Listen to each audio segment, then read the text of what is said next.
Boa noite! Boa noite, galera! É isso aí, vamos para o 9º episódio do 360 Podcast. E dessa vez com a gente... Tá o Ivan Pena, publicitário, especialista em marketing político, e também meu tio, que me ensinou a trabalhar. E a gente vai falar sobre coisas muito importantes aí dentro da área de marketing, de publicidade. Mas antes a gente quer falar sobre os nossos patrocinadores. Como a gente aumentou os nossos patrocinadores, não dá pra gente falar com tanto carinho quanto a gente falava antes, mas pode ter certeza que toda a nossa consideração a vocês é imensa. E se você quer saber mais sobre os nossos patrocinadores, você pode conferir sempre na legenda dos nossos posts do Instagram e também do YouTube as referências desses patrocinadores. Todos eles são empresas que são referência dentro de suas respectivas áreas. E, bem, para começar, a gente vai falar do pessoal que chegou agora, a Rayala, Portas e Janelas.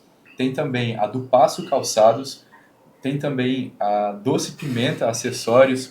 E, claro, o pessoal que está com a gente há um pouco mais de tempo. Cretino Lanche na Chapa, Estúdio VIP, da Liniane, CT do Bilica, Cássio Dentista e consultório da doutora Isabela Pafume. E se você não conhece esse pessoal, vê um pouco mais para trás aí no nosso canal do YouTube que você pode conferir os episódios com cada um deles. E se ainda não tem episódio, fica ligado no nosso canal, porque com certeza a gente vai fazer um conteúdo com eles, tá certo? E, bom, Ivan, muito obrigado por estar aqui com a gente. Seja muito bem-vindo. Valeu aí, pessoal. Bem-vindo. Obrigado aí por me receber aí, cara. Pô, que isso. Muito legal esse trabalho que vocês estão fazendo aqui em Quirinópolis. É um trabalho assim que eu considero um trabalho pioneiro, né? Um divisor de águas. Vocês estão trabalhando muito bem no digital. E é muito legal saber que a comunicação aqui, né? Eu que já vivi em tempos diferentes aqui em Quirinópolis, então é muito bom saber que a comunicação está tomando esse rumo, que é um rumo que está conectado aí com o mundo inteiro. Parabéns para vocês aí, 360 Obrigado. Produtora, é isso aí. Obrigado. E, bom, falar um pouco sobre você, acho que principalmente sobre você. Quem é Ivan Pena por trás dos prêmios, por trás das campanhas? Olha, eu sou um cara muito simples, né? Eu acho que assim, o que me define, né? Eu sempre gostei muito de ter boas ideias. Desde criança, eu criava as minhas brincadeiras com meus irmãos, né? Inventava brinquedo.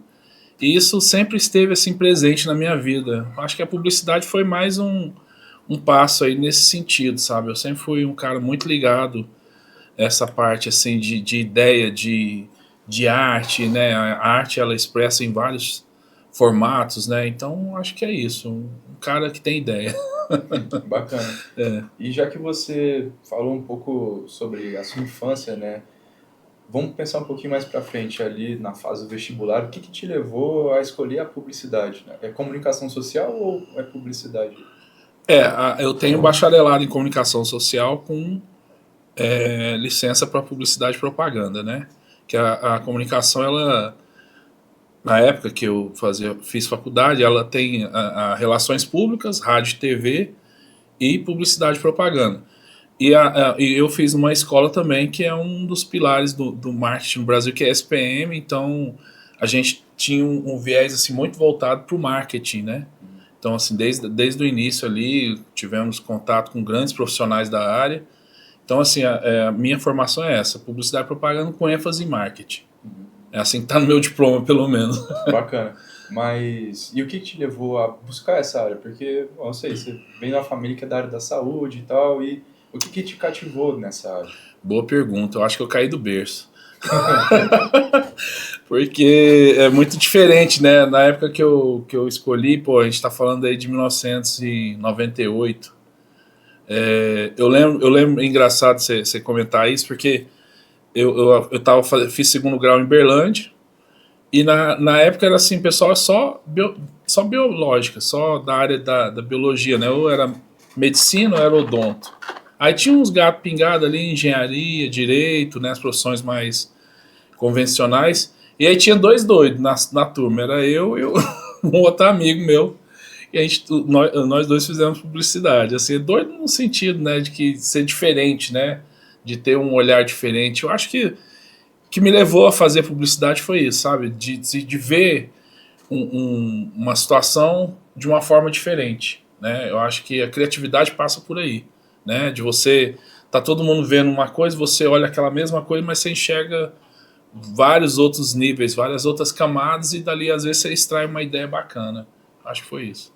Eu acho que uma coisa muito bacana da publicidade é isso, você sai da bolha, né? Porque Exato. você para de ser vítima das propagandas, você para de ser o alvo final e você começa a enxergar ali exato, esse papel que existe por trás isso é uma verdade. É engraçado você ter tocado nisso aí, ô Rodrigo, porque é exatamente isso, sabe? Na época, assim, que eu tava ali na faculdade, né, e tal, era um momento totalmente diferente do que a publicidade é hoje, né? Mas a gente ficava vendo aquelas propagandas, pô, como que o cara teve aquela ideia, né? Eu ficava imaginando o processo criativo que levou a pessoa até chegar àquela ideia, sabe? Então, assim, o céu é o limite, cara. E você achou difícil, por exemplo, começar nessa profissão naquela época? Como que o pessoal aceitou? Olha, com certeza, né? Inclusive, assim, tem a questão da publicidade, sempre foi um meio muito fechado, né? E você pensar aí final da década de 90, né, início dos anos 2000, então assim, tiveram muitos desafios, né? Porque aí tem a questão também de que a publicidade sempre foi um meio assim dominado, vamos dizer assim, às vezes o pessoal de família judaica, né, ou alemã e tal, você vê um sobrenome diferente, aí de repente chega um negão lá na história. Então, assim, eu enfrentei muito esse desafio. Acho que foi um desafio a mais que eu tive que enfrentar para me estabelecer no mercado, para mostrar que eu tinha algo a acrescentar na área da propaganda e do marketing. Eu acho que eu consegui, de alguma forma, sabe? Então, tá bom. É legal isso. Bacana. E você sempre fala... Pode tirar. Pode tirar? Vai, grava aí. Tá tranquilo. Não tem problema, não, né? Não. Tá porra, cara, agora que eu lembrei desse golpe. Porra, Rodrigo. Caralho. Jingle bells. Mas não, aí vocês vão cortar, né? Não. Não vai, não? Então tá bom. Não, pode deixar, não tem problema, não. Se você exigir. Não, pode deixar, eu gosto dessa. É o making off, né? É bom. A galera vê que nós somos de carne e osso, né? É isso aí. É verdade. Mas. Pô, você falando aí da sua época da faculdade, eu sei que você recebeu inúmeros prêmios ao longo da sua trajetória, mas você sempre fala que o seu primeiro prêmio, que inclusive foi durante a faculdade, foi bem marcante. Como é que foi isso? Como foi essa peça? Cara, eu chego a me arrepiar quando eu lembro, porque, assim, é uma coisa, né? Todo mundo querendo um lugar ao sol, né? E quando eu falo que a propaganda era muito diferente naquela época, pô, eu tive aula com o Lula Vieira. O Lula Vieira é um cara que... publicitário, assim, consagrado, né? Ele era meu professor direto, o dono da VS, né? Que é a extinta VS lá no Rio de Janeiro. Eu fiz a SPM do Rio, né? A SPM, ela, na verdade, ela começou em São Paulo e aí depois abriu um braço no Rio de Janeiro. E eu peguei logo ali no início. Eu acho que a minha turma de publicidade foi a terceira turma. Caramba. Da SPM. Então, assim, era aquela coisa, né, do início. E o Rio de Janeiro, ele tem, assim, diferente de São Paulo. São Paulo é aquela coisa business, né? Grandes contas e tal. No Rio, na época, o Rio, assim como ele foi a transferência da capital, então o Rio perdeu muita notoriedade. Mas o Rio nunca perdeu a notoriedade na criatividade. Então, o Rio sempre foi um celeiro de grandes criativos, né? Marcelo Serra, Fábio Fernandes... E esses caras todos ali existiam, me dava palestra, a gente conversava, trocava ideia, falava como que ia ser a propaganda no futuro. E então, assim, o Lula Vieira é um cara que trouxe aquela magia, assim, ele falava com empolgação de rádio, por exemplo. Cara, uma aula com o Lula Vieira, você sai assim, não, eu quero fazer só propaganda para rádio. E mostrava todo o fascínio, né, que ele viveu a época de ouro do rádio, né, que aí você inclui as rádios novelas e tal. Então, assim, é muito legal, sabe, eu ter vivido isso, sabe, foi muito massa, assim, um grande aprendizado, fiz grandes amizades que até hoje eu tenho aí, e no Prêmio Apple, ele assim, ainda como estudante, né, ele meio que mostrava qual seriam os futuros profissionais da propaganda no Brasil. Então, não é um prêmiozinho que você vai competir com os alunos da faculdade, não, é Brasil. Né? Então, assim, era muito difícil, muita gente concorrendo, muita gente forte, criativa, sabe? E, pô, aí a faculdade depois, aí pegou a galera que foi selecionada pra final, pagou tudo, a gente foi pra São Paulo pegar o prêmio, cara, foi muito legal, cara. Meu duplo era foi o Marcos. Marcos, aí se estiver vendo, pô, um abração, Marcos Behrens, cara fantástico. Cara, hoje ele fez design já das Olimpíadas, pegou os trabalhos, mora no exterior. Assim, tem os amigos de faculdade, pô, maior parte, né, grandes agências, é muito legal isso, você tá num lugar assim efervescente, sabe, as ideias ali, tudo acontecendo, sabe, foi muito legal. E nesse prêmio aí, tinha também diferença de nível de estrutura que cada um tinha? Por exemplo, você teve que disponibilizar sua própria estrutura para criar esse material que foi premiado? Qual foi a peça? Ou você tinha um apoio, um amparo da universidade? Olha, o amparo que a gente teve da faculdade foi a parte de tecnologia mesmo, do computador, né? Eu até costumo brincar, né? Porque eu só uso o Apple aqui, o iPhone. Eu comecei a mexer em computador com o Apple já. Porque a faculdade já tinha um laboratório só com Mac. Então, assim, aí a faculdade disponibilizava, porque até o acesso, né? E, pô, a gente tá falando de estudante também, né? Pra ter um laptop na época era caro pra caramba. Era aqueles tampinhas de privado da Apple. Não sei, que vocês não fazem nem ideia, mas eram uns coloridinhos que a gente chamava de tampa de privado. Que parecia uma tampa de privado, assim. Aí tinham várias cores. Roxo, verde, laranja. Depois vocês dão uma pesquisada, bem interessante. Então era muito caro, né? A Apple já era cara, né?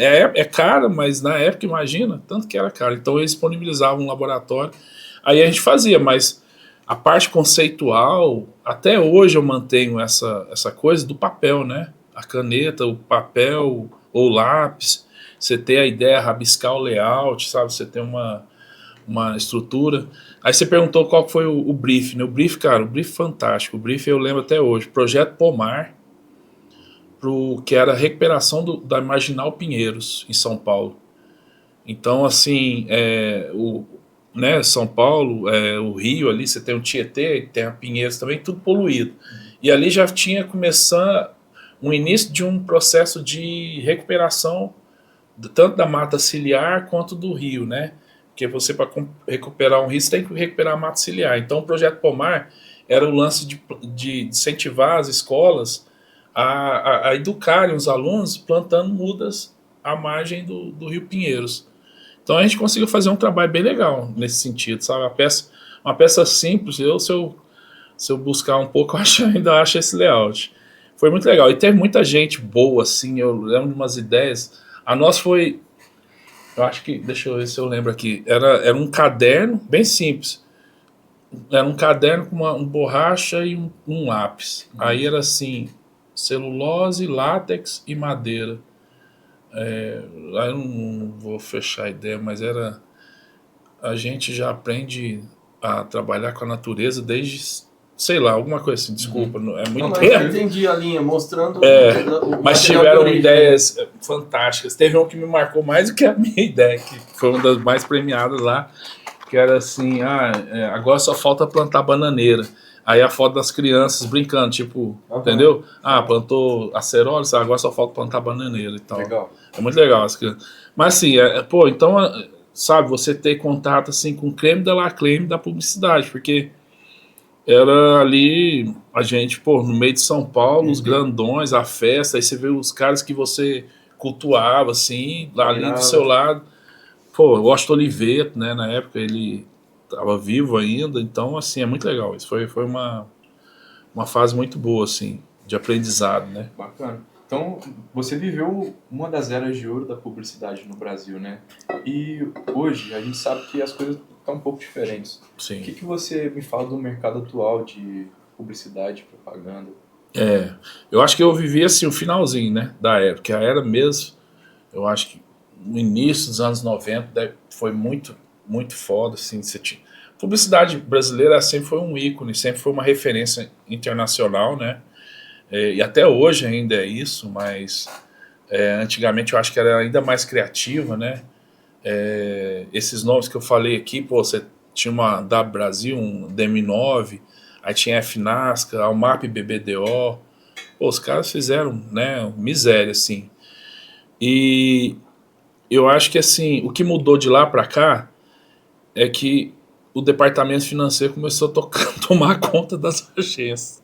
Eu vou explicar um pouco isso, porque, assim, antigamente, pô, você viu o movimento dos caras criativos começarem a encabeçar o negócio, né?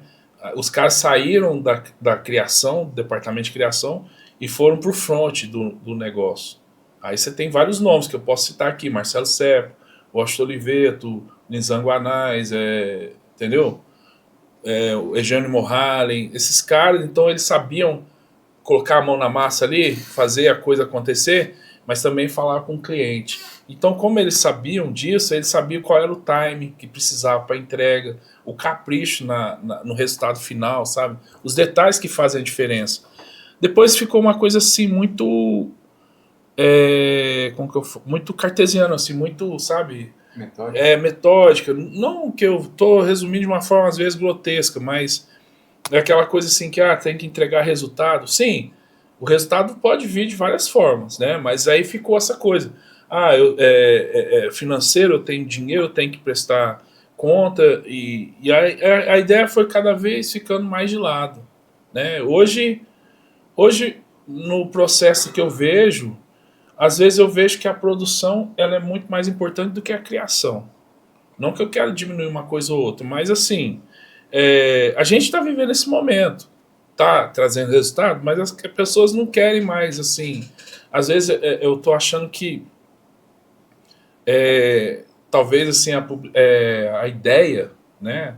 Você ter a ideia hoje, às vezes a pessoa tá achando que é uma perda de tempo, porque tem formatos que já deram certo, e tem muita gente que pensa assim. Eu continuo pensando do jeito que eu sempre pensei, porque eu acho que uma boa ideia ela cabe em todo lugar, em qualquer formato. E são as boas ideias que engajam, sabe? São as boas, elas continuam engajando. E quem faz isso sai na frente. Eu vejo, mesmo com todo esse avanço tecnológico, com as mídias e tal, você tem uma estrutura boa de patrocínio, de anúncio e tal, mas uma boa ideia ela faz a diferença ainda. Eu acredito nisso. Sim. No sentido do que você está falando sobre anúncio e tudo mais, hoje, falando dessas questões de entregar resultado, métrico e tal, a gente tem muito o tráfego pago, né? Que, no caso, entra no lugar do que era o setor de mídia, na época da publicidade. De alguma forma, sim. E ainda existe, né, o setor de mídia, mas sim, tem uma coisa dentro do tráfego pago que até o Guilherme pode falar com mais propriedade. Mas se um criativo ele é bom, ele vai custar menos para ser anunciado. Logo, você consegue reter mais caixa para girar mais tempo a propaganda. Se o criativo for ruim, provavelmente não vai ter que se esforçar mais, né? Isso, ou você vai ter que aportar mais dinheiro, investir mais. E uma coisa que até muito do que eu aprendi com você, porque basicamente eu aprendi o que eu sei com você, é que a gente tem que focar na ideia, mas também a gente precisa focar na estratégia. Sim. Que eu acho que, acima de tudo, precede a criatividade. Sim, com certeza. É uma boa. Você falou um ponto importante que eu acabei não citando, mas eu acredito nisso também. Uma boa estratégia, ele facilita inclusive o processo criativo, né? Porque aí nessa configuração da agência, vamos dizer assim, o formato tradicional, né, de agência, né, que você tem lá a figura do atendimento, né, o contato, que hoje assim, você tem o planejamento associado, né? Então você tem, a pessoa já capta o que o cliente está precisando, transforma aquilo ali num briefing, né? E no briefing passa para a criação tem as duplas criativas, ou os grupos criativos, né? E aí você tem a parte que vai para a produção e a parte que é midiática, né? Vamos dizer, na agência convencional é assim, até hoje, né? Porque a televisão ainda existe, o outdoor existe, o rádio, sim, tudo está existindo, né? Além da internet. E a parte de produção, para a produção você vai precisar produzir para ter um comercial de TV, um spot no rádio, né? Ou às vezes um evento, né? Enfim, depende da solução que você quer dar para resolver o problema do cliente. E alguns nomes mudaram, né? Que aí você tem, hoje, na estrutura da criação, você tem um social media, né? E aí, assim, eu acho que o trabalho da produção tá mais, assim, próximo, né, da criação, né? Que é o videomaker, a conversa é mais direta, até porque não tem como, né? É muito dinâmico, né? O time no digital é outro, né? Se você esperar um pouco, já não serve. Aquele vídeo não vai servir mais para ter algum resultado. Então, assim, enxutou, ficou enxuto, né? Encurtou, né? Esse processo. E muitas das vezes aí concentrou também, porque o criativo também é o estrategista, né? Que vai pegar o que o cliente quer e vai transformar aquilo ali numa solução, né, de comunicação. Acho que muitas vezes essa questão aí que você falou do time, ele reduziu. Antigamente era mais tempo que você tinha para fazer uma matéria sobre determinado assunto. Hoje, se você demorar alguns dias, já era. Saiu da conversa e é isso, perdeu. Mas eu vejo que esse timing também tem atrapalhado, porque às vezes as pessoas pensam muito na frequência de publicação e esquecem da qualidade. Isso. E aí onde, igual você falou, elas valorizam mais a quantidade de criativos que está sendo publicado do que a ideia em si. Isso. E a coerência dessa ideia com a estratégia. Isso é uma verdade. E são... eu acho assim, a gente tem momentos, né? A gente passou por aquele momento, aquela exaustão, né, de publicações. Eu lembro que no início das redes sociais, né, pô, às vezes tinha cliente que queria 10 publicações em um dia, cara. Se você pensar, mas a gente passou por isso. E vocês são mais novos e tudo, mas vocês pegaram essa fase. Sim. Entendeu? Então, assim, é uma loucura.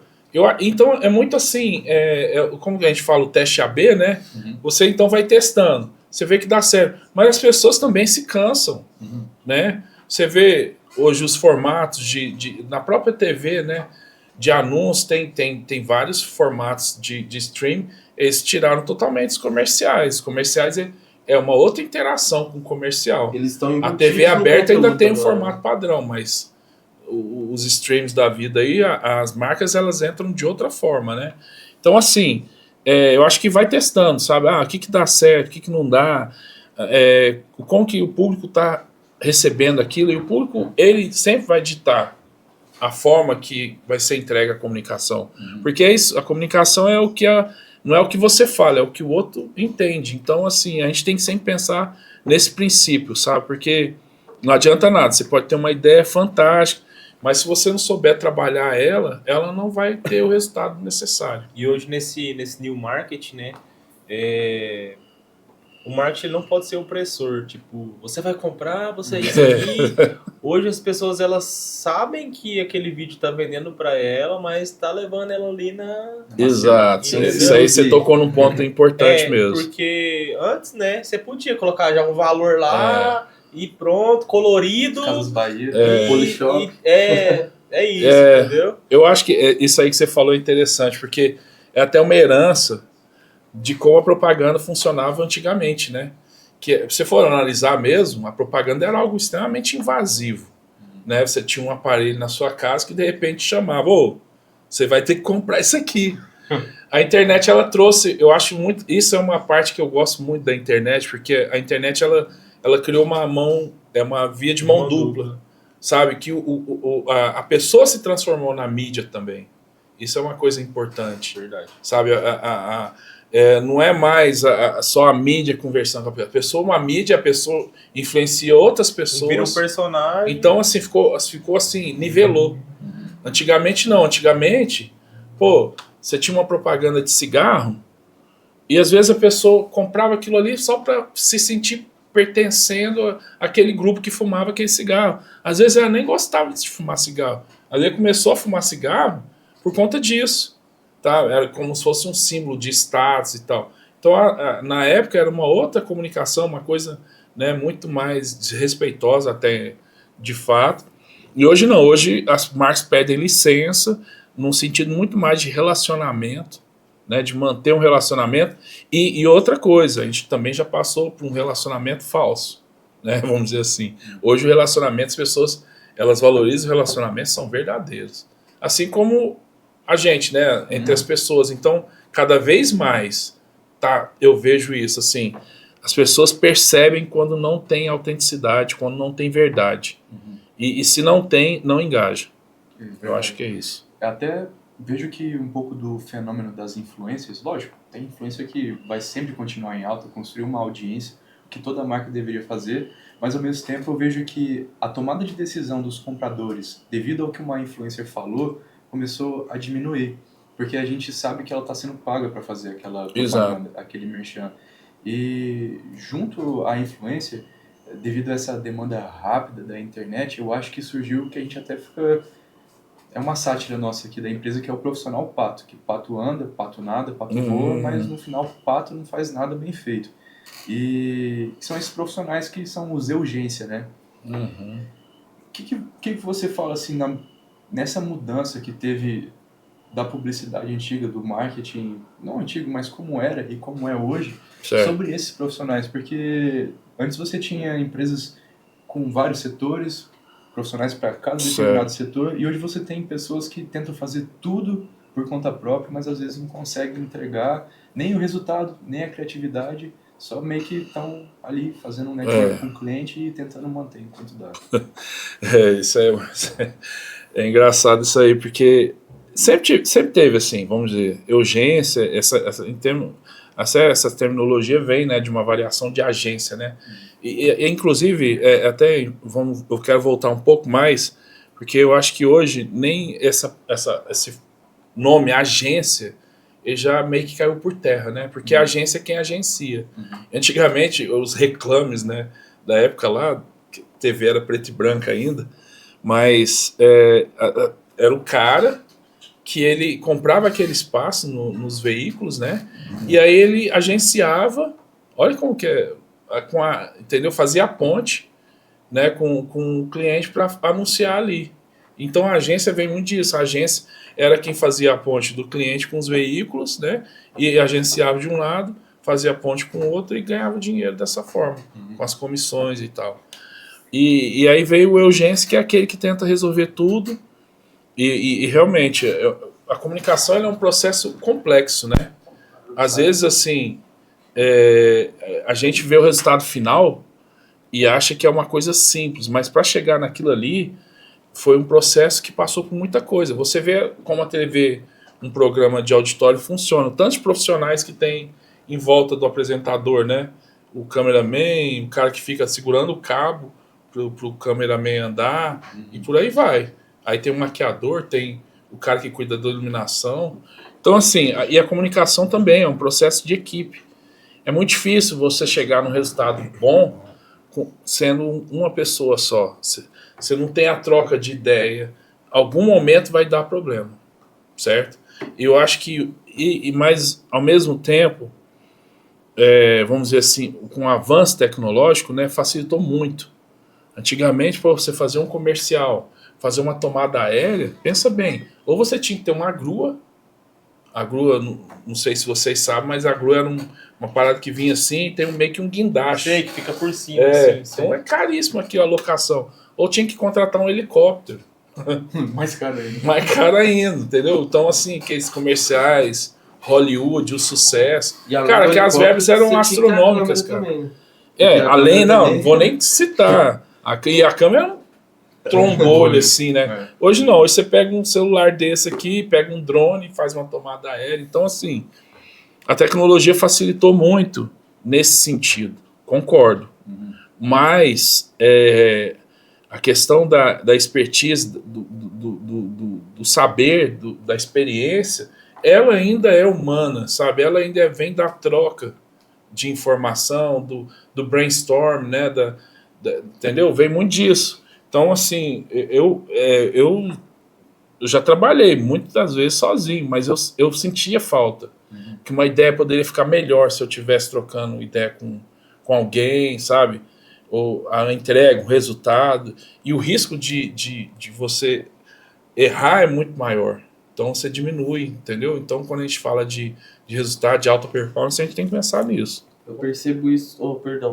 percebo isso muito na forma que a gente trabalha, porque às vezes um ponto de vista meu ajuda o Gustavo a chegar num roteiro melhor, um ponto de vista dele ajuda eu a editar o vídeo de uma forma mais assertiva. Com certeza. Da mesma forma também o Guilherme ajuda a gente ajuda ele com as decisões Exato. de tráfego. A comunicação vem de uma equipe que tem comunicação, né? Exatamente. É por aí, cara. Eu concordo plenamente. É um trabalho sempre, cada vez mais de equipe, assim, não adianta. E agora, fugindo um pouco dessa coisa generalista que a gente está falando, vamos falar um pouco mais sobre a sua trajetória no marketing político. Eu sei que a sua primeira campanha foi vereador em Anápolis, né? Isso. E depois disso foi pro mundo. O que você... Pô, muito tempo, né? Acho que foi o quê? 2004. Nossa. Eu formei em 2001, né? Uhum. No início de 2001.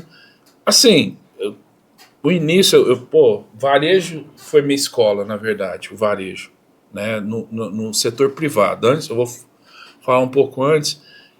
Eu me formei no Rio, cheguei a trabalhar lá um período, mas depois eu fui para Goiânia. Em Goiânia eu caí lá no varejo forte de Goiânia, né? Eu cresci assim no varejo automotivo, inclusive. Ravel.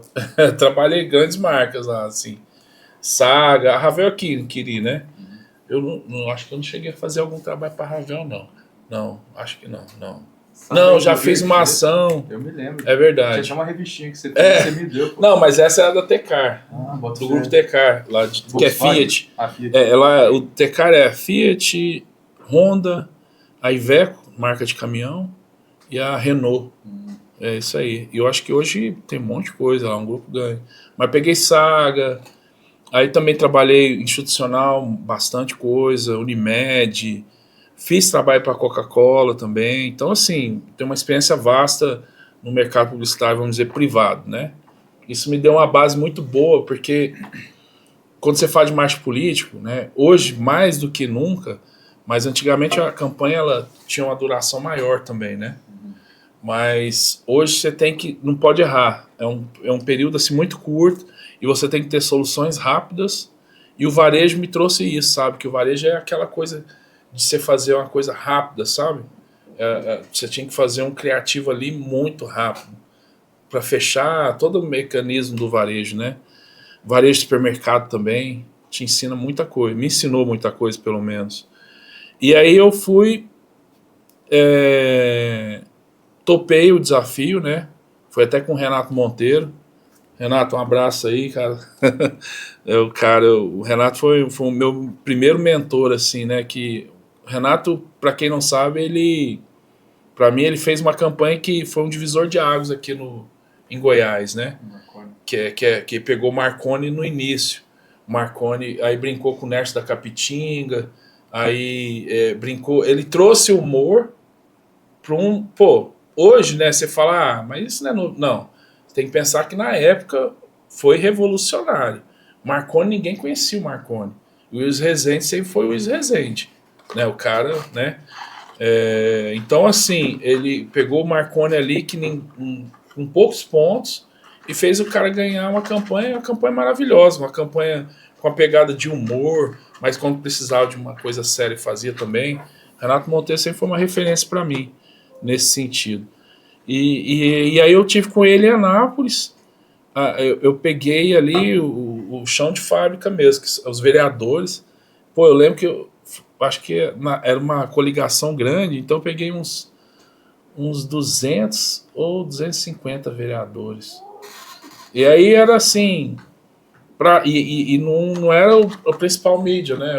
Era o rádio, mas o rádio ele também tem que ser bem trabalhado. Aí eles montaram esse núcleo e meio que eu estava ali, né, ajudando a coordenar na parte criativa, né, e tal, estratégia também, porque você pegava assim um vereador, cara, o vereador, muitas das vezes não tem uma formação boa, né, às vezes é um discurso também que não vai agregar nada, e a gente tentava fazer aquilo ali ter um sentido, né, e principalmente trabalhar já o conceito da própria campanha no discurso dos vereadores, né? Então, assim, a gente tinha esse cuidado e fazia o programa também, adaptava o programa que vinha da TV, adaptava para a linguagem de rádio, que é uma outra coisa. Você não pode pegar um um comercial que seja, né, um programa de TV e colocar direto no rádio. E eu já vi coisas assustadoras, tipo, quando as pessoas não prestam atenção nisso, por exemplo, você tem lá um comercial na TV, fala, você tá vendo esse cachorro aqui? Não. Aí você leva isso pro rádio, já Sério? aconteceu. Não tem nenhum filtro. Não. Só tirou o áudio Vai e no jogou no automático, rádio. só tirou o áudio e jogou, no rádio. coloca isso aí de qualquer jeito, você tá, pô, imagina. Foi Não, nenhum áudio foi assim, alguma inteligência. é tipo isso. Então, assim, tomar esse cuidado, porque cada mídia tem uma forma de se comunicar. E o rádio, se você souber trabalhar o rádio, ele é maravilhoso, o rádio. O rádio, pô, em termos de trabalhar a imaginação da pessoa, é uma coisa assim, que, pô, um coco aberto vira o cavalo andando, né? Uma folha de metal vira uma tempestade. É isso, verdade. É mágico, sabe? O rádio ele é incrível. E mais, não é uma visão saudosista, não. Até hoje tem lugares que eu já fiz campanha, né, no interior, pô, do Amazonas lá, que rádio. tem muito rádio. Tem lugares que só o rádio chega, pô. Nem TV tem. Então, assim, e aí? Você não vai deixar de se comunicar com o povo, não vai? Então, é isso. Acho que tem que pensar muito nisso. Ainda hoje. Pegando um gancho no que você falou no início da sua fala, a questão do tempo ser menor hoje para a campanha, mas relativamente também é maior, né? Porque agora cada um tem a pré-campanha, né? Cada um pode ter nas suas próprias redes sociais uma comunicação ali direta com o público-alvo dele. É verdade. E quem sacou isso antes já se preparou melhor e chega na época da campanha ali, já tem uma linha de raciocínio a seguir, uma postura, uma estratégia a ser tomada. Sim. Isso realmente, eu acho que assim, cada vez mais, né? Mas ainda tem muito político que não abriu a cabeça para isso. Porque, na verdade, a campanha, hoje sempre, mas eu acho que hoje está mais assim, vamos dizer, como que eu posso falar? Existe essa plataforma a ser usada, né, que é a internet. E ela está disponível. E se você não fizer, o seu concorrente está fazendo. Então é basicamente isso.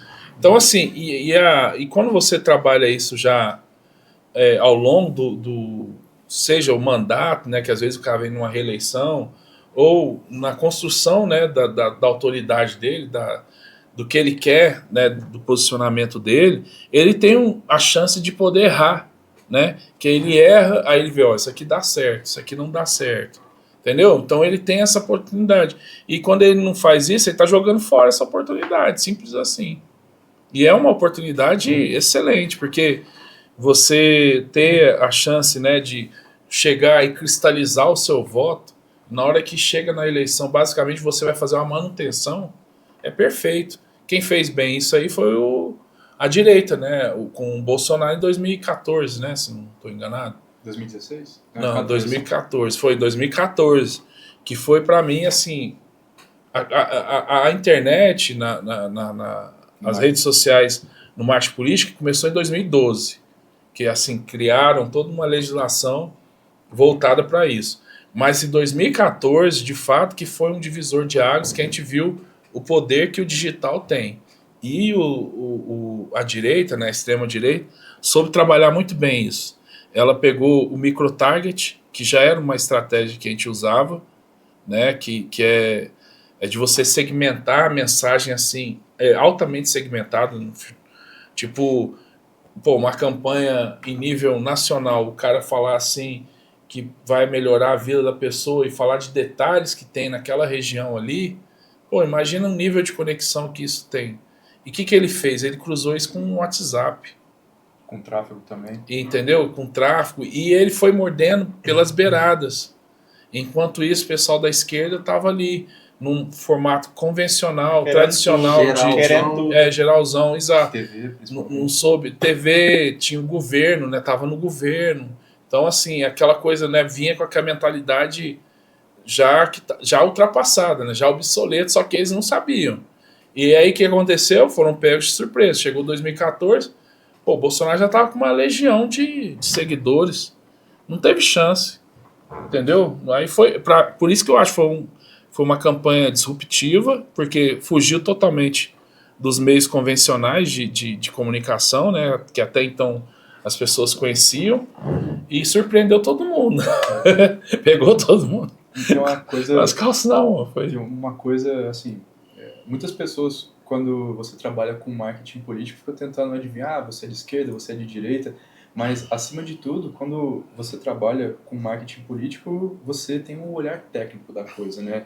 É como se você fosse o técnico do Flamengo, mas você torcesse pro Palmeiras. E, tipo assim, você tem que fazer o Flamengo funcionar, apesar de tudo. Exato. Entendeu? Então, tipo, primeiro ponto, sobre ser um marqueteiro, né? Você até tipo essa nomenclatura, mas é preciso ter essa visão. E você viu essa grande virada que foi a primeira campanha a nível nacional, vamos dizer assim, que conseguiu prevalecer sobre campanhas que tinha um grande fundo eleitoral, que tinha muito tempo de televisão e que, assim, tinha a máquina na mão, que no caso realmente foi revolucionário nesse sentido. Foi. E onde você estava nessa... Em 2014? 2014. Eu estava no Amazonas. Eu peguei... A gente fez na época a gente fez o deputado federal, foi mais votado no Brasil. Apesar do Amazonas ser um colégio eleitoral pequeno, mas a gente fez o Arthur Bisneto, né, que inclusive faleceu recentemente, eu tenho, infelizmente, uma pessoa ótima, mas a gente fez uma campanha bonita lá, era para deputado federal, uma campanha extremamente importante, porque a gente estava com o PSDB, e o PSDB ali ilhado praticamente, né, porque na época o Amazonas, até hoje, né, tem um viés assim, o PT tem uma força muito grande na região norte, uma região nordeste indiscutível, mas naquela época ele, entendeu, era ainda mais forte. E lá o PT ainda estava casado com o MDB. Então, assim, era meio que, do jeito que você falou, né, a gente estava com uma campanha pequena, com recursos mais reduzidos do que... Pô, o PT chegou com a mão do Lula lá, o Lula desceu, inclusive na época o Lula ele tinha um conflito pessoal com o Arthur pai, né, o Arthur Neto, conflito pessoal mesmo, de longa data, então aquilo ali era pessoal, sabe, já era uma briga, então pessoal, o desafio foi muito grande e a gente conseguiu eleger o Bisneto para federal e também fazendo composição com a campanha de governador na época, que ganhou também foi uma boa campanha essa, foi o Melo ganhou para governador, então foi vitoriosa em todos os sentidos, sabe, foi bem legal essa campanha. E assim que você falou, eu acho que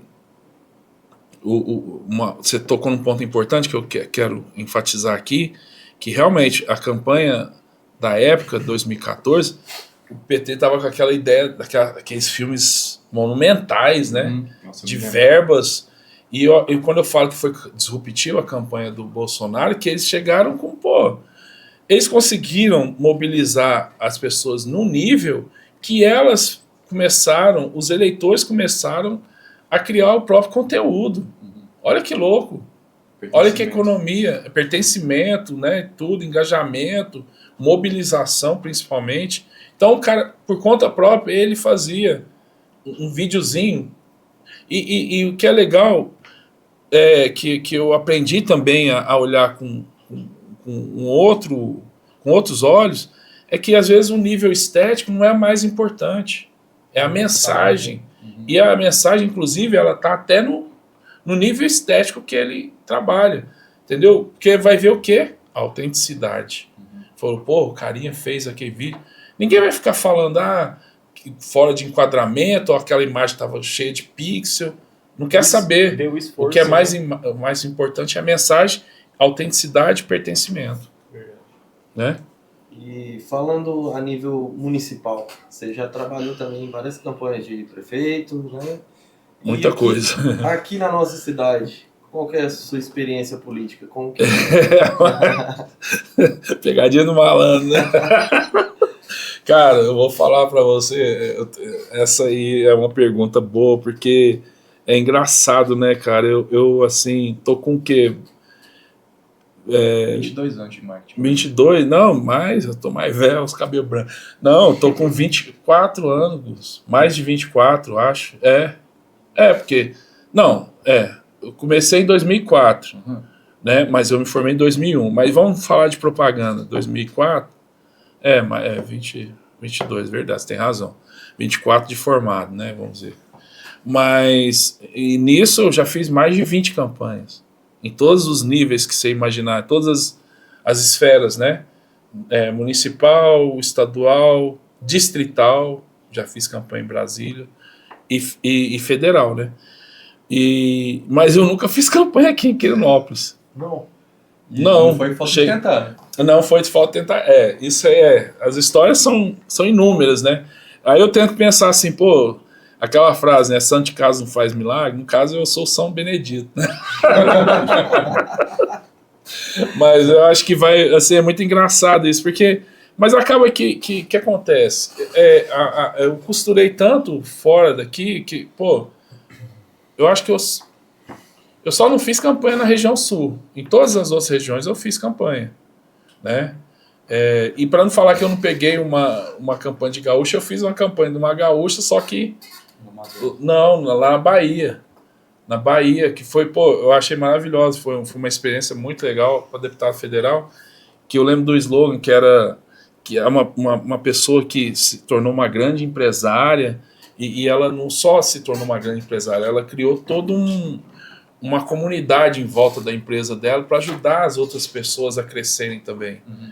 E aí eu lembro que o slogan era assim, meu bar do Rio Grande do Sul, né? A bar é de Bahia.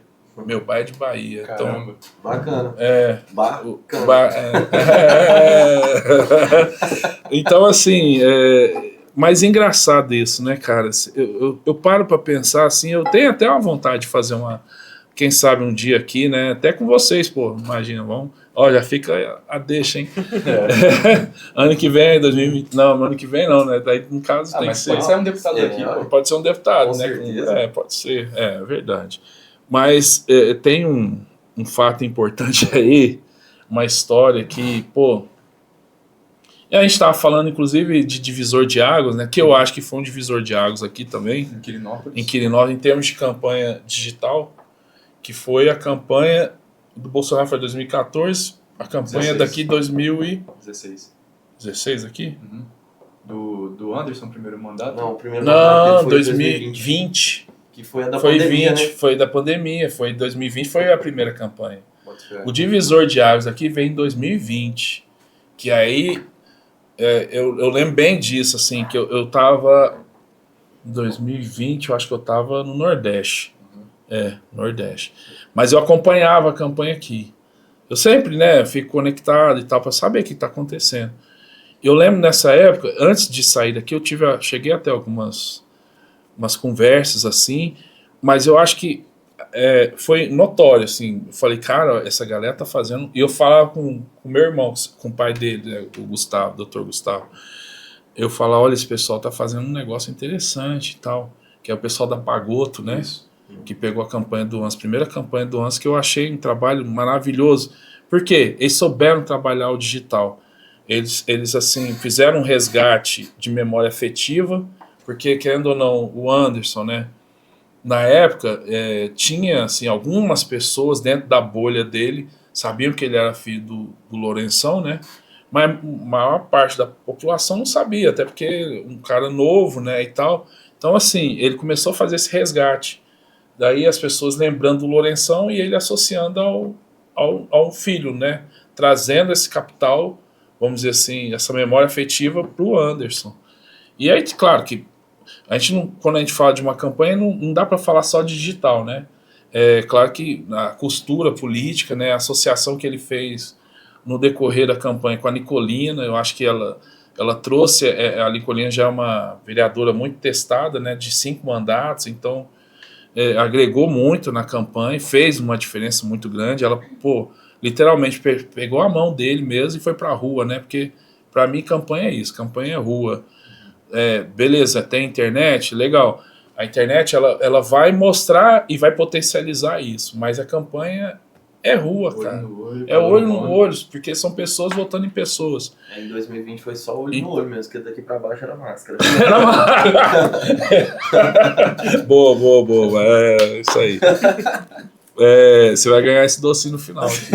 Eu tô vendo esse doce, tô falando aqui. Muito engraçado. Isso aqui vai ter um sorteio desse negócio aqui? Como vai ser? É meu, pô. Valeu, galera. Cretino, nossa. Valeu, Cretino, ó. Ó, vou experimentar. Dizem também que eleitor é igual boiada. Né?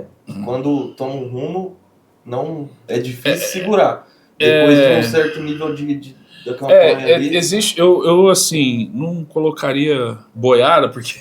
não interpreta mal, não. Mas existe um efeito onda. O que é o efeito onda? Na reta, assim, na reta final,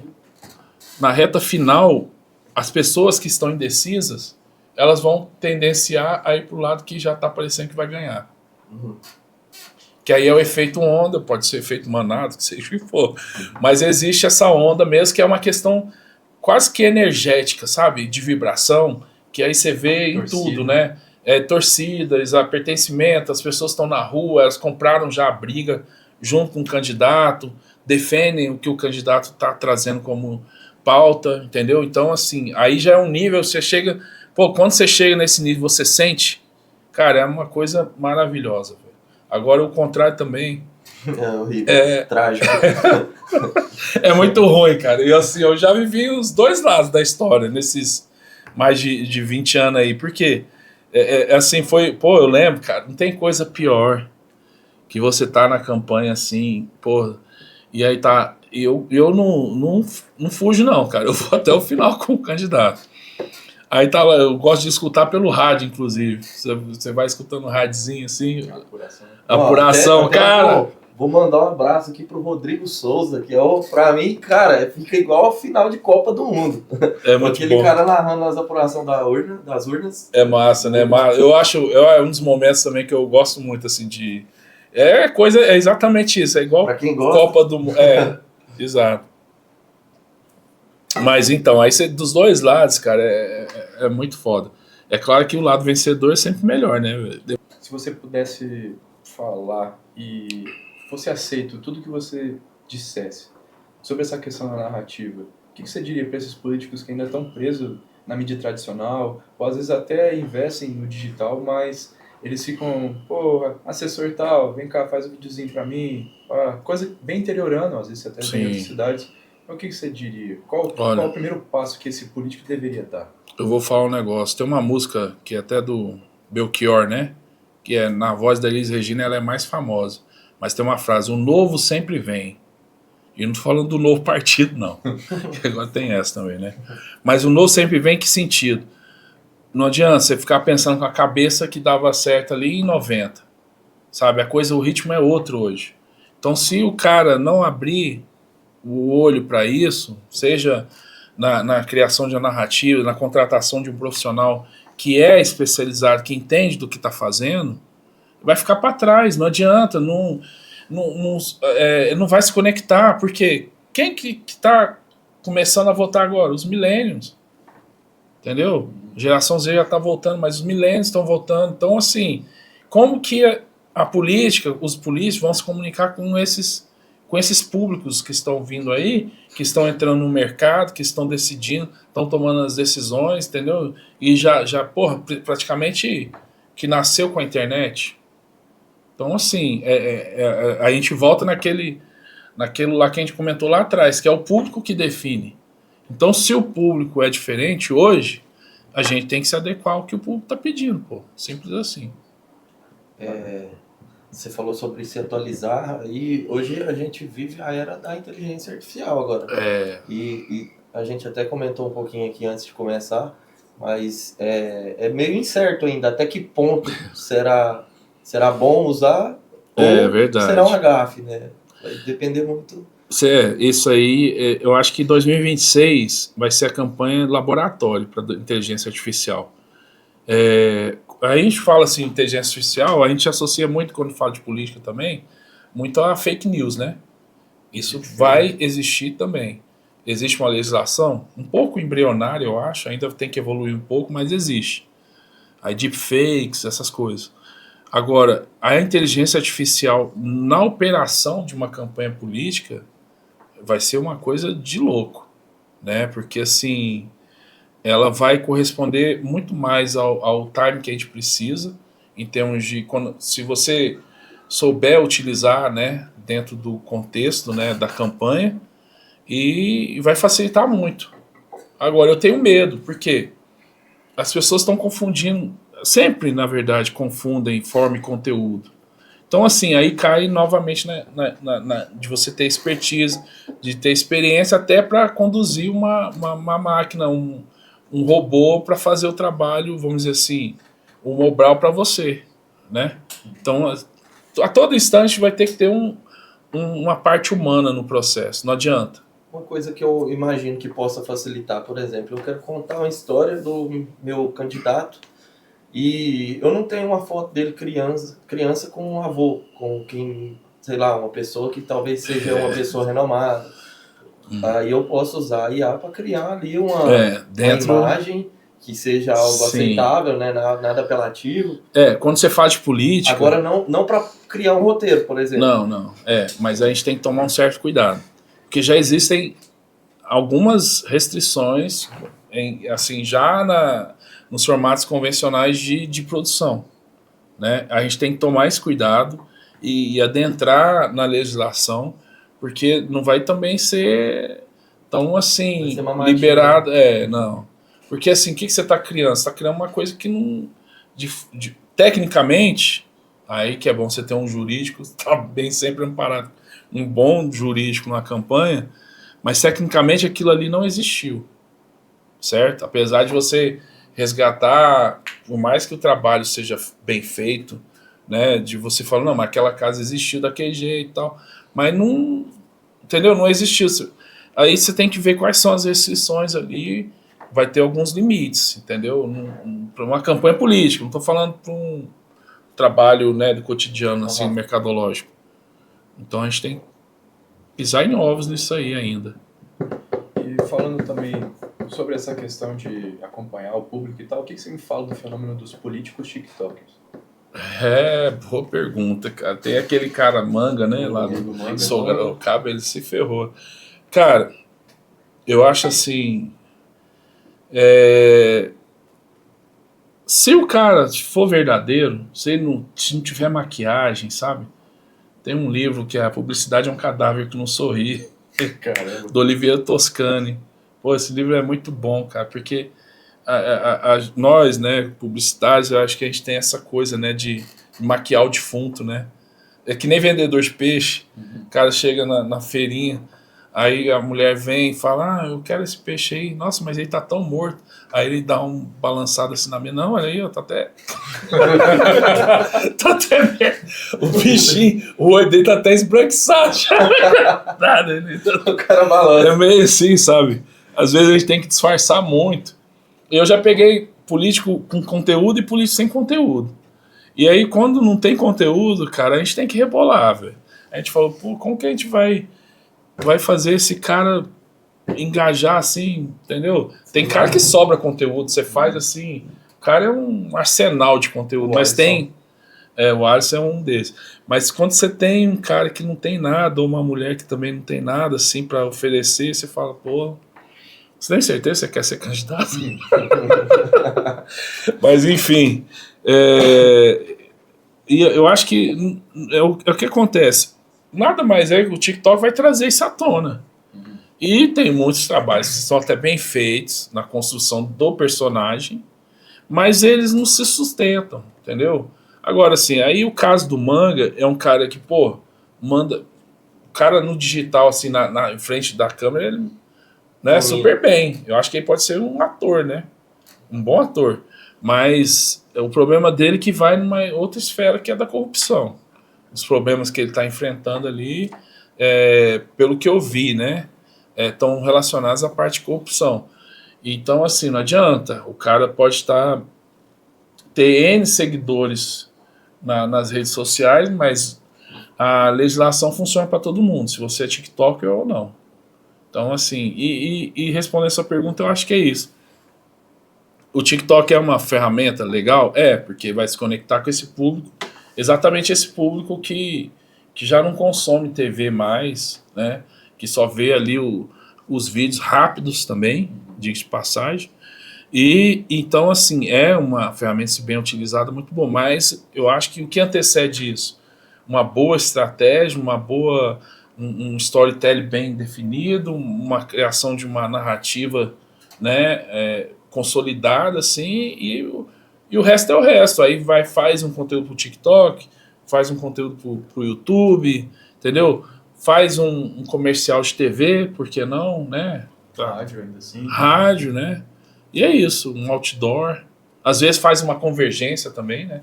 Que eu acho, para mim, as grandes ideias hoje elas estão vindo muito daí, Conectadas. da convergência. Não sei se vocês viram uma ação, foi do Boticário.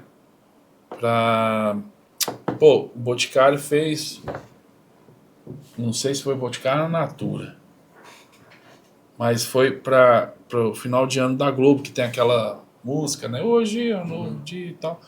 Aí, antes de lançar a nova mensagem final de ano da Globo, entrou o comercial do Boticário falando da estratégia que seria que iria nortear a apresentação do final de ano da Globo, que foi o seguinte: o ator ou atriz chamam uma pessoa que é conhecida da família e convida ela para participar da festa.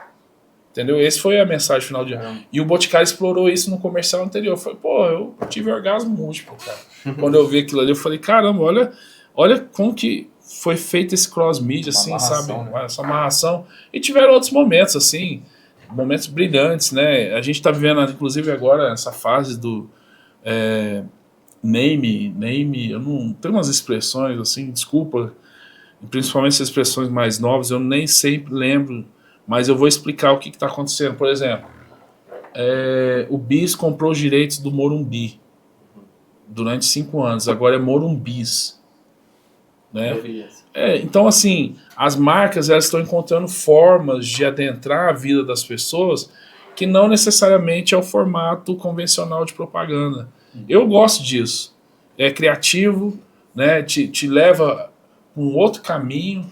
Né? Você tem, cases antigos, né? Por exemplo, FedEx, que patrocinou o filme Náufrago, aquilo é uma ação de marketing, o filme Náufrago.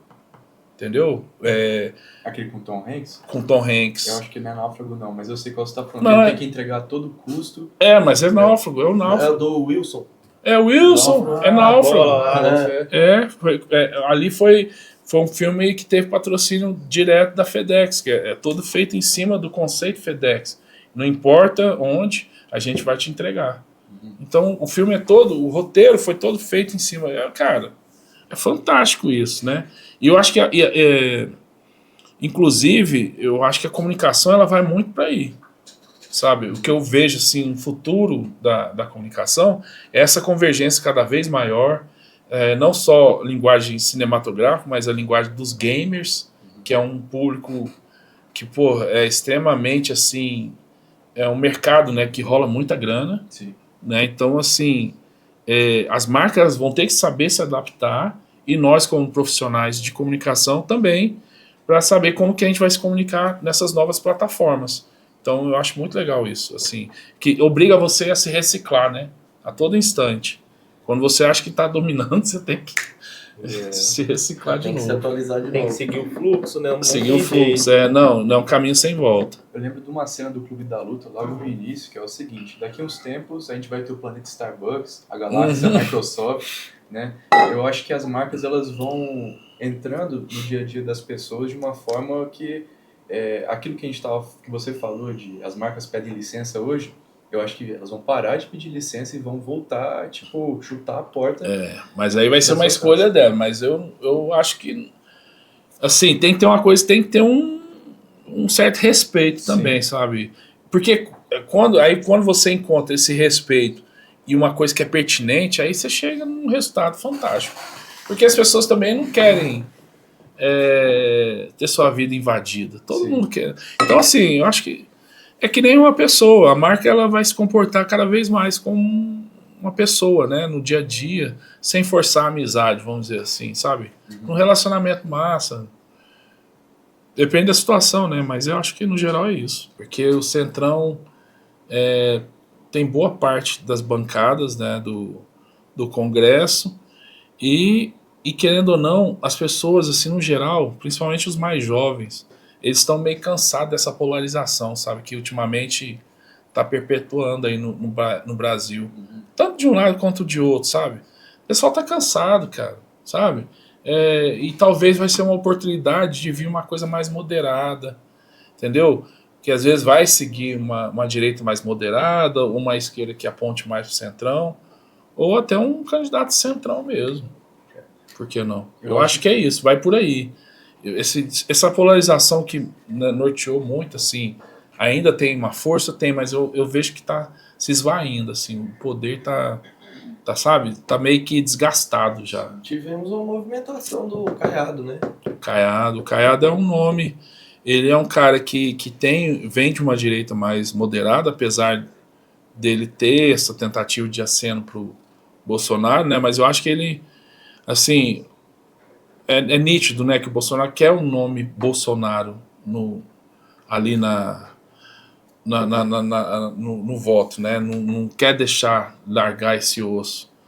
E querendo ou não, aí se a gente for analisar num contexto histórico, apesar de Goiás estar um estado assim que está muito bem, né, que soube lidar com essa questão, principalmente da segurança, que eu acho que é um dos carros-chefe do Ronaldo Caiado, mas historicamente falando, assim, os candidatos ou aquele café com leite, ou é São Paulo, Minas, ou vem Nordeste ou Sul. É muito difícil, sabe, assim, historicamente, estou falando, historicamente. Claro que pode mudar, até porque o eixo econômico do Brasil hoje, o estado que mais recebe gente, eu estava vendo esses dias, o estado que mais recebe gente hoje do Brasil é Goiás, que está saindo inclusive do Rio de Janeiro e de São Paulo, procurando mais qualidade de vida, e aí você tem um agro. Mas aí a gente está... Eu acho que assim, o Caiado é um nome que pode ser bem trabalhado, mas porque ele pode trazer com ele, Mato Grosso, né? Mato Grosso do Sul, talvez. Parte do Norte também. E que é essa parte do agro, né? Mas assim, é difícil falar sobre isso agora, sabe? Falar meio que dando uma de mandinar, porque tem tanta coisa para acontecer. O Tarcísio está aí, né? O nome que para mim na direita hoje é o mais forte, sem dúvida. E o pessoal sabe disso, na verdade nem o pessoal sabe disso, as pesquisas mostram, né? E ele é do São Paulo, né? Então tem uns que falam que ele talvez faça até uma costura com Zema. Eu não sei, é muita coisa. Ainda tem um Ratinho também lá do Sul, então é difícil. E o Lula tá aí, né? O Lula, 80 anos. Vai começando a carreira política. Começando um garoto, um estreante, assim, né? Tipo, cara, tem muita coisa para acontecer. A gente tá, o quê? Dezembro? Isso. Ainda no marketing político, eu acho que quem fica no jogo de tentar prever o futuro esquece da essência, né? Que é, na verdade, olhar para o passado. Analisar, né? Por exemplo, se o Caiado quiser fazer um resgate, quando ele enfrentou o Lula diretamente, ele conseguiria fazer isso. Ele tem uns vídeos antigos, né, dele mostrando, né, ele conflitando diretamente. O Lula agindo com soberba, falando assim... Eu acho que assim, o Caiado, ele é um cara... Quando o Caiado chegar a 4% na intenção de voto, eu respondo ele. Tem um debate que ele fala isso. Tipo assim... É foda. Mas o Caiado, eu acho massa que o Caiado ele tá com um discurso assim, tá com uma narrativa clara, tá bem assessorado, o pessoal da Bahia, inclusive. Tem uma pertinência, ele, sabe, assim, é um cara que, vou te falar, não é um nome ruim não, mas eu não vejo o Caiado decolando, infelizmente, assim, até agora, né? Pode ser que a coisa possa... O princípio de um incêndio, sim, mas já apagou, já não se vê mais tanta movimentação. Isso. Por mais que ele está fazendo um bom governo, né, com mais de 80% de aprovação, Mas eu não vejo, assim, nível nacional, a galera, não adianta, sabe? Tem os caciques, assim, a movimento político no Brasil, se eu for analisar, é o mesmo há séculos, sabe? Então é muito doido, desde Da ditadura. das capitanias hereditárias. Mas É muito louco, você vai vendo, é nítido isso, sabe? É muito engraçado, cara. Eu achava, assim, podia mexer mais com esse tabuleiro, assim. Até o jogo democrático exige isso, né? Vamos falar a verdade? Eu acho que é muito disso, sim. Tem você falando sobre aquela questão de quem se aproximar do centro provavelmente vai se destacar. Nas últimas eleições a gente teve um fenômeno que acho que a maioria das prefeituras foram prefeituras eleitas de centro, né? Tem o fenômeno, acho que é Kassab, né? Que é o presidente Kassab. Qual é o nome do partido dele? O Kassab é do PSD, né? Então, foi o que mais elegeu prefeitos do Ó, vou Brasil. falar um negócio, eu tenho uma coisa, o Kassab, você tem que grudar nele, porque ele sabe, velho. O cara sabe. Caralho, essa eu gostei. Mas é verdade, cara, ele é incrível, eu acho. E ele entra governo, sai governo, é direita, é esquerda e tá sempre lá, cara. O cara é jogador de xadrez. O cara, eu tiro o chapéu pra ele. Pô, se você não sabe prever o futuro, então é só olhar pro É. Kassab tá aí, né? Porque ele sabe onde ele tá indo. É. Ele sabe. Inclusive, eu queria fazer aqui menção a uma página que não vai ganhar, a gente não vai ganhar nada com isso, mas que eu admiro muito essa página. Eles fazem, digamos que um processo educativo no Instagram, chama Brasil Além da Polarização. Eles trazem alguns materiais bem interessantes sobre... Eu vou ver, eu não conhecia não. Esse olhar mais crítico para a política. Legal. Essa página surgiu, se eu não me engano, foi no ano passado. Já está Brasil, aqui Além da Polarização. 2.539 seguidores. Olha. E assim, de cara você não dá muita Deixa eu dar corda para eles não, mas se você for ver os materiais, o posicionamento deles é bem bacana. Eu, particularmente, depois de trabalhar com política, viver tanto uma campanha de esquerda quanto de direita, assim, falando da maneira que eu enxergo, eu mesmo gostei da forma como eles se posicionam, me cativou. Me cansei muito dessa guerra, dessa dicotomia que acontecia no Brasil. Eu acho que as pessoas, de alguma maneira, deixaram o debate muito raso, muito empobrecido. Se você, sei lá, acredita em políticas sociais, você é de esquerda. Pô, não existe política social de direita? não entendeu? pode, não pode, então, não, vai explodir. Assim, para você que não gosta desse discurso esvaziado, dessa coisa rasa... Brasil Além da Polarização? Aliás, é Além da Polarização. Ah, tá. Mas antes era Brasil Além da Polarização. Tá, É um logotipo além roxo da- aí e tal. Vale a pena conhecer. Tá, então eu vou começar a seguir aqui, já achei. Legal, Isso legal. E Legal. pro ano que vem, você já fez alguma costura? Como é que tá? Tô fazendo. Ainda no backstage, que eu sou muito disso, né? Sou muito assim, inclusive. O Gu é o oposto, né? Eu não sou muito de ficar aparecendo, né? Mas eu tô costurando sim. Já tem algumas costuras em regiões diferentes, né? E esperar, porque agora também, virada de ano, o pessoal só quer festa, né? E aí ainda tem, ano que vem, aí verão, aí é carnaval, então... Mas a costura ela já tem acontecido cada vez mais com antecedência, né? Exatamente dentro daquilo que a gente começou falando hoje, né? Dos políticos que já estão atentos ao movimento que a rede social pede, né? Então, o pessoal fala pré-campanha, mas na verdade é campanha, tudo é campanha, né? A pré-campanha começa quando você ganhou. Exato, exatamente. Ou perdeu. Ou perdeu, Mas já tem alguns movimentos, eu não posso falar aqui, é claro, mas tem. Massa. Mas tem já algumas coisinhas. Já tá mexendo o doce. Tem que ser, né, cara? Porque. E o que você daria de conselho pra gente? A gente abriu a empresa há pouco, lógico, tem a gente aqui já fiz campanha até com você, o Rodrigo já trabalhou com você na política, Guilherme já trabalhou na política também, mas a gente ainda não tem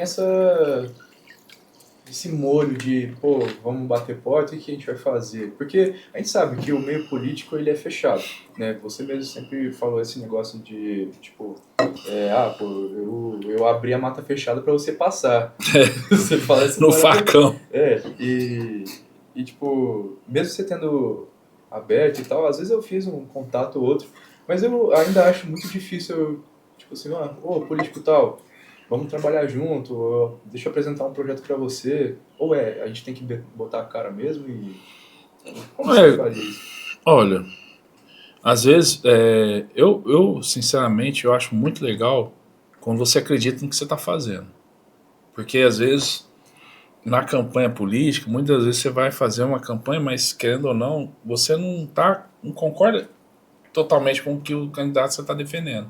Isso acontece. Mas você tem que ser profissional bastante para saber separar essas questões.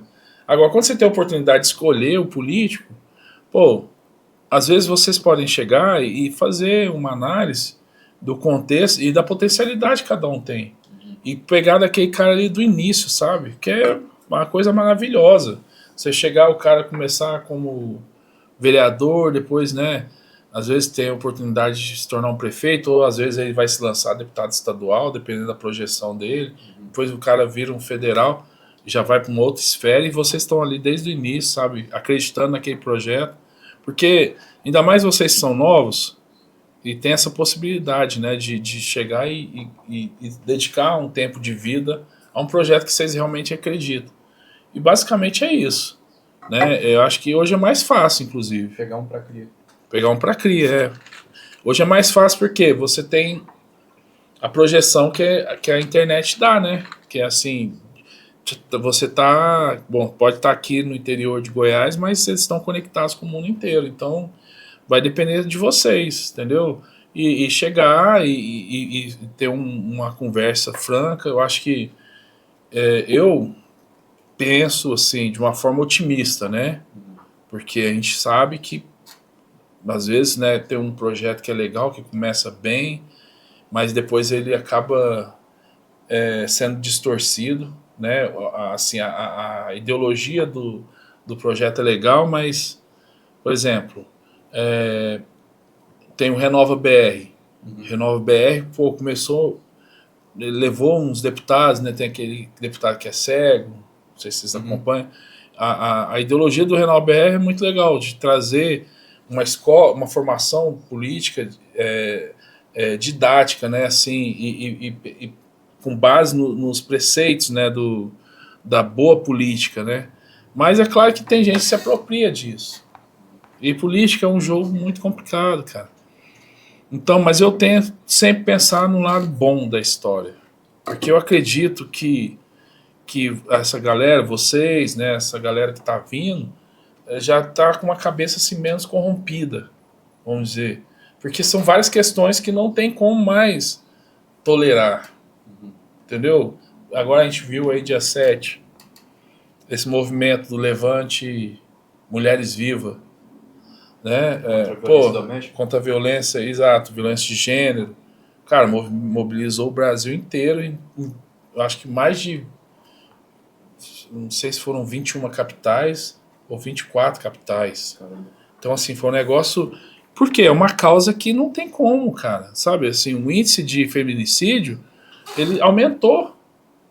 Entendeu? Então, assim, quais são os políticos que estão defendendo essa bandeira hoje? Entendeu? E daí vai por diante. Questão climática.